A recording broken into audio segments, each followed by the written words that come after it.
আসসালামু আলাইকুম দর্শক। প্রিয় দর্শক, আপনারা যারা ভিডিওটি মাই ফার্স্ট কবুতর ব্লগ চ্যানেল এবং মকবুল হোসেন ফেসবুক প্রোফাইল থেকে দেখছেন, সবাইকে জানাচ্ছি শুভেচ্ছা ও স্বাগতম। প্রিয় দর্শক, আজকের নিউজটি তাদের জন্য যারা পাটের ব্যবসা করেন, পাটের আবাদ করে থাকেন। প্রিয় দর্শক, দ্য ডেইলি স্টারে গুরুত্বপূর্ণ একটি তথ্য, একটি নিউজ প্রকাশিত হয়েছে। হয়তো অনেকেই নিউজটি দেখেছেন, অনেকেই দেখেননি।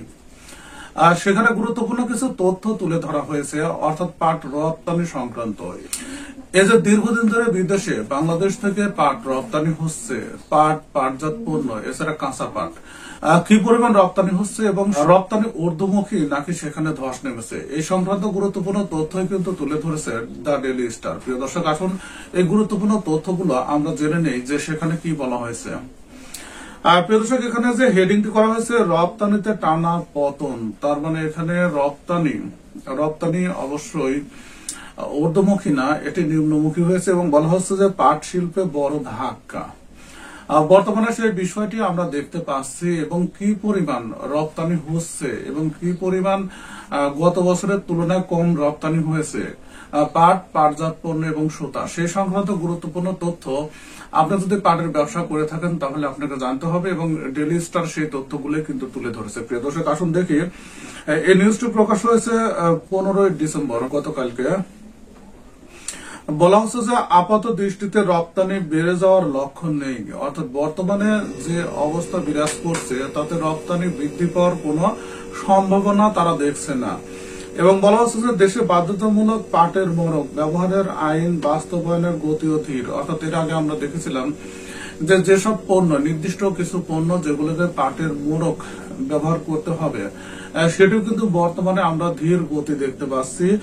আর সব মিলিয়ে চাহিদা কম থাকায় পাটকল ব্যবসায়ীরা হিমশিম খাচ্ছে। প্রিয় দর্শক, এবং এই সংশ্লিষ্ট যারা আছে তারা কি বলছে যে সোনালী আঁশ হিসেবে পরিচিত পাটের চাহিদা কমে যাওয়ায় Bangladesh jute spinner association BJSA 77 কারখানার মধ্যে, অর্থাৎ এখানে 77টি কারখানা আছে, তার মধ্যে মাত্র 2 ডজন, তার মানে 24টি কারখানা পুরো দমে চালু আছে।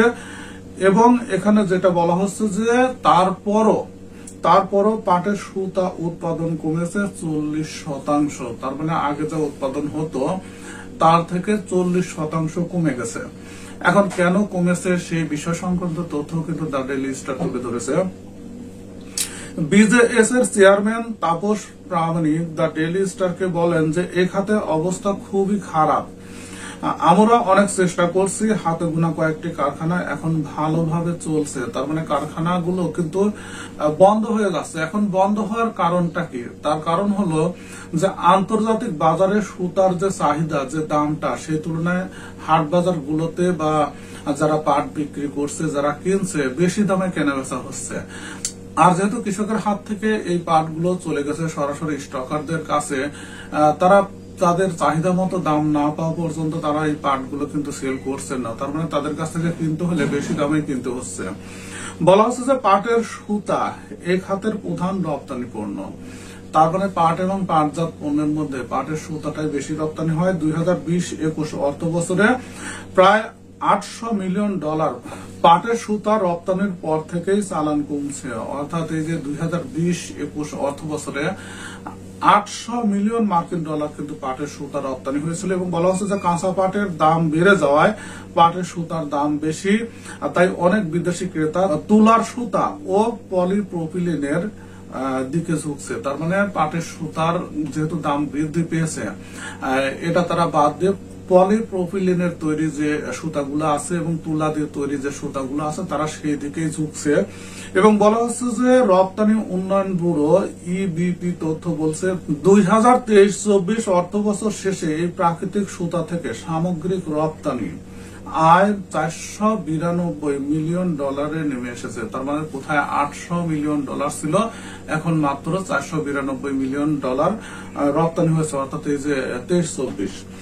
তারপরে বলা হয়েছে যে এ বছরগুলোয় পাটের বস্তা ও ব্যাগের রপ্তানি কমেছে। শুধু সুতাই না, পাটের বস্তা এবং যে ব্যাগ সেগুলোর রপ্তানির পরিমাণে কমেছে। বলা হচ্ছে 2023-24 অর্থ বছরে মোট রপ্তানি আয় $855 মিলিয়ন পৌঁছে আগের তুলনায় 6% কম।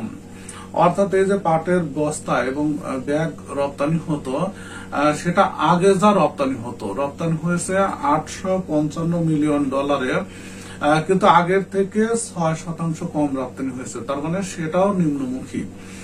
প্রিয় দর্শক, বলা হচ্ছে যে চলতি অর্থ বছরে জুলাই থেকে নভেম্বর পর্যন্ত পাট ও পাটজাত পণ্যের রপ্তানি আগের বছরের একই সময়ের তুলনায় 10% কমে $341 মিলিয়ন দাঁড়িয়েছে। তার মানে আমরা যেটা বুঝতে পারছি যে পাট ও পাটজাত পণ্য রপ্তানিটা আস্তে আস্তে নিম্নমুখী হচ্ছে। এই রপ্তানিটা বৃদ্ধি পাওয়ার কথা ছিল, কিন্তু এটি দিনে দিনে আরো নিম্নগামী হচ্ছে। প্রিয় দর্শকদের, তাপস প্রামাণিক বলেন যে কম্পোজিট কারখানাগুলোর অবস্থাও ভালো নয়। প্রিয় দর্শক, তার মানে এর দ্বারা, অর্থাৎ আজকের এই যে ডেইলি স্টার যে নিউজটি করেছে, এর দ্বারা কিন্তু আমরা বুঝতে পারছি যে রপ্তানি বৃদ্ধি পাওয়ার পরিবর্তে রপ্তানি আরো হ্রাস পাচ্ছে, এবং এখানে কারণ হিসাবে পাটের বাজার দর বেশি এবং আন্তর্জাতিক বাজারে সুতা এবং পাট ও পাটজাত পণ্যের তৈরি যেসব জিনিসপত্র, যেসব পণ্য, সেগুলোর দামটা আন্তর্জাতিক বাজারে সেই তুলনায় কিন্তু বৃদ্ধি পায়নি। এখানে কৃষি সম্প্রসারণ অধিদপ্তর দিয়ে তথ্য অনুসারে 2024-25 অর্থ বছরে দেশে মোট উৎপাদন 18% কমে, অর্থাৎ উৎপাদন কিন্তু পাটের কম হয়েছে এবং 18% কমে 75,65,000 বেলে, এক বেল সমান 182 কেজি নেমে এসেছে। তার মানে গত বছরের তুলনায় পাটের উৎপাদন কমেছে, কি পরিমাণ কমেছে এ সংক্রান্ত ভিডিও প্লে লিস্টে আছে, আপনারা দেখে নিতে পারেন। প্রিয় দর্শক, আশা করি নিউজটি আপনাদের কাজে আসবে। যে আমরা হয়তো আশায় আছি যে পাট রপ্তানি বৃদ্ধি পাবে, কিন্তু রপ্তানি বৃদ্ধি না পেয়ে এটি আরো নিম্নমুখী হচ্ছে। এবং সরকার যে আশাটা জাগিয়েছিল পলিথিনকে নিষিদ্ধ করে সেখানে পাটের ব্যাগ ব্যবহার করা হবে, বাধ্যতামূলকভাবে নির্দিষ্ট পণ্যের মোড়ক হিসাবে পাটের বস্তা ব্যবহার করা হবে, সেটাও কিন্তু আমরা বাস্তব ক্ষেত্রে দেখতে পাচ্ছি না। প্রিয় দর্শক, সঙ্গে থাকুন, দেখতে থাকুন, তাহলে এই সংক্রান্ত তথ্য নিয়মিত আপনারা জানতে পারবেন। ভিডিওটি দেখার জন্য আপনাদের সবাইকে ধন্যবাদ জানাচ্ছি।